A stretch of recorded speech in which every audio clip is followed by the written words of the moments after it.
Hi friends, today எங்கே போயிட்டுருக்கேன் அப்படின்னா ஃப்ரிட்ஜ் கம்ப்ரஸர் மாதிரி தான் போயிட்டுருக்கேன். கஸ்டமர் வீட்டுக்கு வந்தாச்சு. இது எல்ஜியில் நான் இன்வெர்ட்டர் மாடல் ஃப்ரிட்ஜ். இந்த ஃப்ரிட்ஜ் வாங்கி எப்படியோ 10 இயர்ஸ்க்கு மேலே இருக்கும். பாருங்க கஸ்டமர் ஃப்ரிட்ஜை எப்படி மெயின்டைன் பண்ணியிருக்காங்க அப்படின்னு புதுசு மாதிரியே வச்சுருக்காங்க. சரி, நம்ம ஒர்க்கை ஸ்டார்ட் பண்ணலாம்.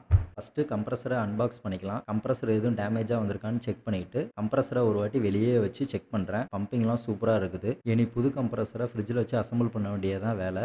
பழைய கம்ப்ரஸரை கட் பண்ணி வெளியே எடுத்துகிட்டு பார்த்தா ஒரே டஸ்ட்டு. ஃபஸ்ட்டு நம்ம இடத்தெல்லாம் க்ளீன் பண்ணிக்கலாம். பண்ணி முடிச்சாச்சு. இனி புது கம்ப்ரஸரை மாட்ட வேண்டியது மட்டும்தான் வேலை. ஃபஸ்ட்டு டிஸ்சார்ஜ் பைப்பை தான் ரிங்கு போட்டு லாக் பண்ண போகிறேன். லாஸ்ட்டு போட்ட ரீல்ஸுக்கே நிறைய பேர் டிஎம் பண்ணியிருந்தாங்க, லாக்கரிங் எப்படி ப்ரோ பண்ணுறீங்க அப்படின்னு. இந்த வீடியோவில் சிம்பிளாக சொல்லிடுறேன். ரிங்கு இது பைப் சைஸுக்கு ஏற்றப்ப கம்பெனிலேயே வரும். அதை பைப்பில் ஃபஸ்ட்டு ஜாயின் பண்ணிவிட்டு க்ளூவை ஒரு ட்ராப் மட்டும் போட்டுட்டு லாக்கரிங் டூலை வச்சு பிஞ்ச் பண்ணாலே போதும், லாக் ஆகிடும். நமக்கு ஒர்க் வந்து ரொம்ப ஈஸி. ப்ரைஸ் வைஸ் லாக்கரிங் வந்து கொஞ்சம் அதிகம் தான். அதனால தான் தேவைப்படுற இடத்துல மட்டும் ரிங்கு போட்டு மற்ற எல்லாத்துக்கும் வெல்டிங் யூஸ் பண்ணிக்கிறேன்.